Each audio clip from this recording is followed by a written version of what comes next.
All right, so one of the guys I deal with a lot on SR&ED is Russ Roberts at CATA. And he's been involved in the SR&D process since I can remember, I guess from the inception. He was one of the policy advisors. He's working, CATA is the Canadian Advanced Technology Association. They represent roughly 16,000, 17,000 high-tech companies. And SR&D is one of their main mandates, so Russ is in charge of that. He's been dealing with several ministries, 4 different ministries, and talking about the idea that the current federal government feels that the prior federal government wasn't doing a good job on SR&ED, and they want to make it better. So I'm all for that. Sounds typical of what one politician says when replacing another. So nothing unexpected there. They're talking about creating an independent authority. So basically taking the RTA arm, the science arm, out of the Canada Revenue Agency, leaving the financial reviewers with Canada Revenue Agency, but the science side will no longer be dealt with by the Canada Revenue Agency, and it will go to an independent authority for information, communication, and technology, basically science. So they're talking about certain changes, like kind of a pre-review process, and a lot of this is similar to what Brian was mentioning happens in United Kingdom. That they'll come in at the start, they'll kind of give you an eligibility certificate at the concept phase, and then they'll pay you every 2 months. You don't have to wait till year end. They'll literally start giving you money as you spend it, so you know you're going to get it. That they want to have an independent and timely redress process. No 2 or 3 years and object, like 2 to 3 months maximum, because business has to do business. They can't have a major financial issue outstanding 2 or 3 years with complete uncertainty that affects subsequent. Just business can't operate that at the pace that government's operating right now. Okay. They want to review claims specifically for digital innovation and something called the innovation box. Digital innovation would be things that would also qualify for other credits, like digital media tax credits and augmented reality and virtual reality and different kinds of credits that different provinces are coming out with. And to advise clients, hey, maybe claim this credit instead, or an optimization. And also the innovation box takes projects that you'd previously got an R&D tax credit for in the UK and allows you to claim some money for the commercialization part of it. To say, okay, I've built a better mousetrap, now what? The big criticism of Canada is we're great at innovating, we're terrible at commercializing. We're good at creating new stuff that some real sharp American grabs and makes all the money off and says, hey, go create some more stuff. So again, they're saying, how do we take our innovations and actually help the person who invented it to also commercialize it, to not just have to sell it off, to not to be in a position where they can't take it to the commercial level.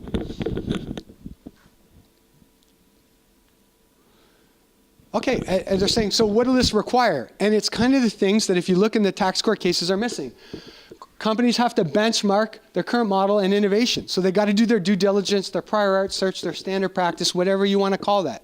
They have to say, look, here's what's out there, here's what I did, I can prove with a reasonable degree of certainty that there's nothing out there. There's nothing readily available that you could find. And you're going to have experts in the field that will know what's out there, hopefully, because they're an expert in that field, and will have some idea whether what you're talking about is correct or not. CRA doesn't really seem to have specialists like that. I mean, they do have people in there, but they never match them. I mean, guys reviewing my software usually have a physics background. Guys reviewing my robotics have a computer science. I mean, there's no match whatsoever other than the guy lives close. That's usually more the geographic impact. So the CRA will still provide financial reviews and report annually on the results of the program.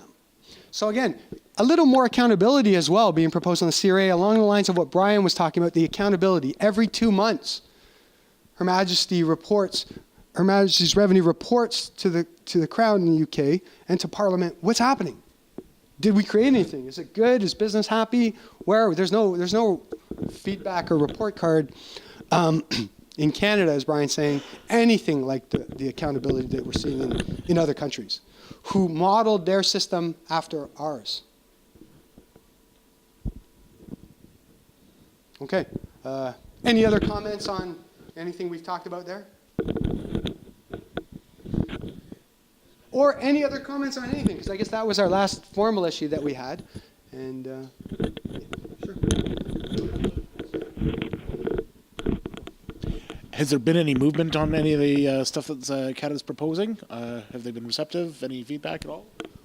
Yeah, as far as the CADA proposal is all in process. So if anyone wants, I think we have the CADA website in the links of the newsletter or whatever. Just go to CADA initiative and you'll see. They've got a bunch of links. They've got the links to the different. There's 4 different ministers involved, and it's interesting. Whether it happens or not, I'm happy because when high-level review happens on these issues, there tends to be positive change. Even if they decide to keep it in CRA but fix some of the problems that we're experiencing now, that would be a better step than what I'm witnessing right now, in my opinion.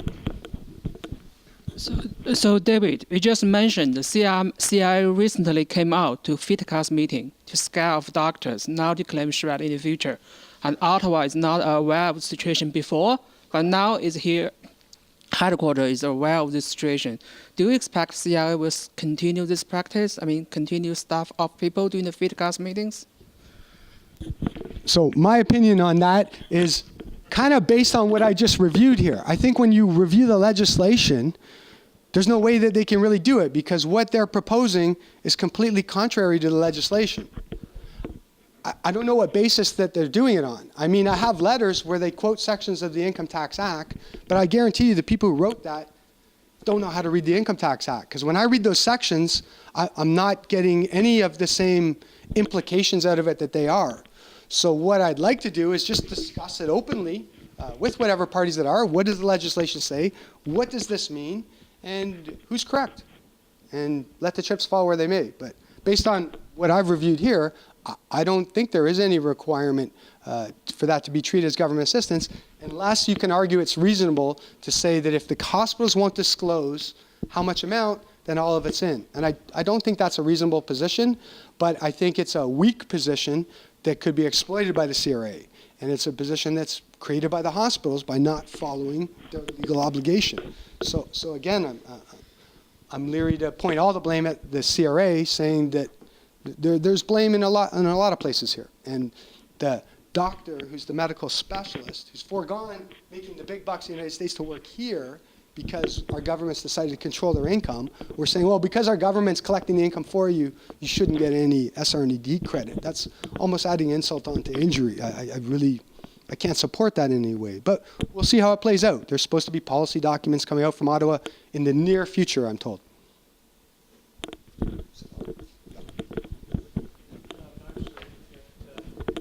Go ahead.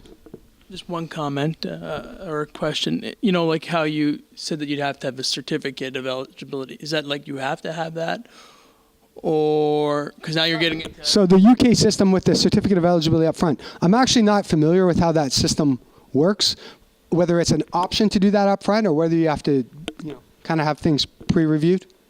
I can't comment on that. Is anyone familiar with the UK system and the pre-review process? One of the points of this is that you don't, then you kind of get into grant stuff, like pre-approved before you. Then one of my points is that you're starting to get into grant stuff because you got to get pre-approved before you do something. That's a great point. So the issue is what we call direct versus indirect funding. The grants, direct versus the indirect versus tax credit, which is your right. And what I would say the difference is grants are fully discretionary. It's not so much the timing. Yes, you disclose grants because you get the money up front. But I'm saying the grant is usually of the case where I can say, hey, sorry, we're out of money. Or we don't like what you did. And you have no recourse whatsoever. There's no, I'm filing an objection to the grant tax authority or what. That's it. It's finished. The R&D tax credit, the indirect credit, and why business likes it, is your right as a taxpayer. So again, if at the pre-review stage they don't say why, you should still have all the recourse methods because it's your right it's legislation. You have that right. So I'm saying those are fundamentally different things unless the mechanisms that are supposed to enforce that legislation, make sure that they're applied, start to break down, as I'm showing that they kind of are here in Canada right now. Anyone else?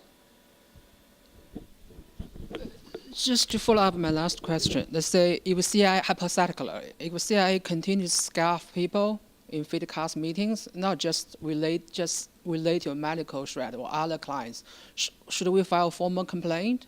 Or what's the proper channel? Okay.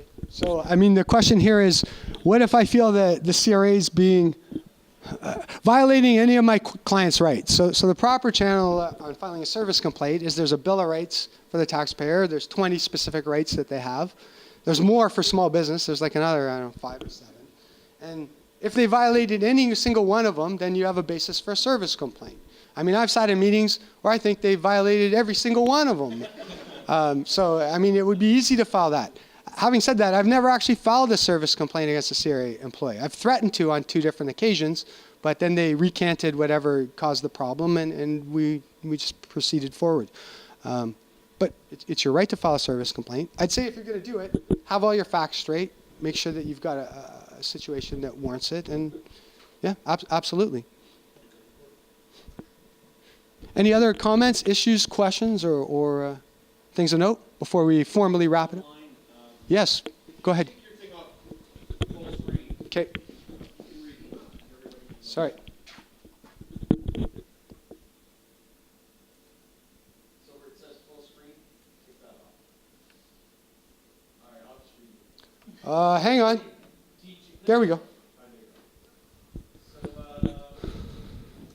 you just scroll back up a little bit, Elizabeth is saying, given the wait time at the OMTC for processing OID-MTC claims, something we do so much of right now, I'm not confident that shifting it outside the CRA is a good idea. Any thoughts on that? Yeah, so the question is, how do we know this new authority is going to be better than the old authority? What if it's, you know, out with the old, in with the new bad? You know? Any comments on that?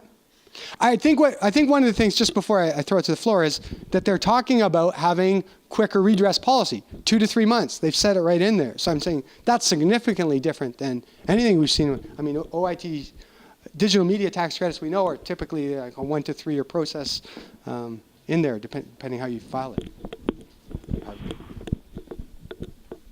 My understanding of the thing that's CATA is recommending is there will be both representation by government and outsiders from the outside community, the business community, and the science community, and the idea being that this will be sort of a balance or a check, one against the other, so that the rules will be adhered to and sped up?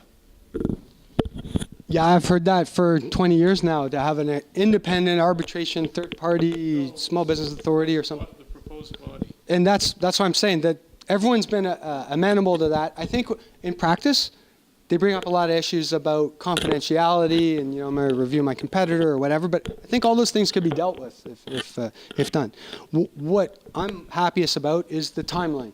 Even if it's a negative opinion, but I get it in 2 months, I'd still be happier than a positive opinion after 3 years, because the positive opinion after 3 years is doing more damage on not knowing, of trying to convince the client to keep documenting shred when they're saying why, and it's a terrible waste of resources, and there's no winners.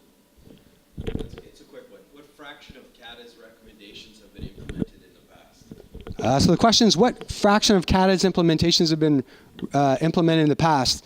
I have no stats on that. We could ask for the next meeting. However, one thing I'll say just as a personal experience is I remember writing letters to the minister, to the CRA, about the outside Canada, how that was incorrect, how some time should be allowed outside of Canada, how it conflicted with our science policy, how it conflicted with other policies that we had. And nothing moved until 1 year I convinced Russ Roberts. Okay? And then within the next budget, it was all changed to the current legislation. So I would say that the SR&ED people of every political party in Ottawa all consult with CATA as to whether their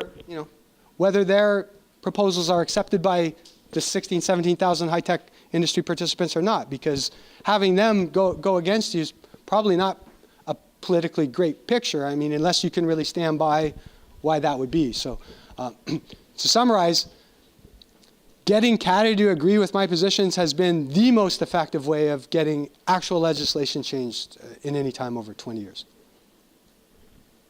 Anyone else before we formally wrap it up? Okay. On that point, we'll wrap up 2016 session. Thanks for coming.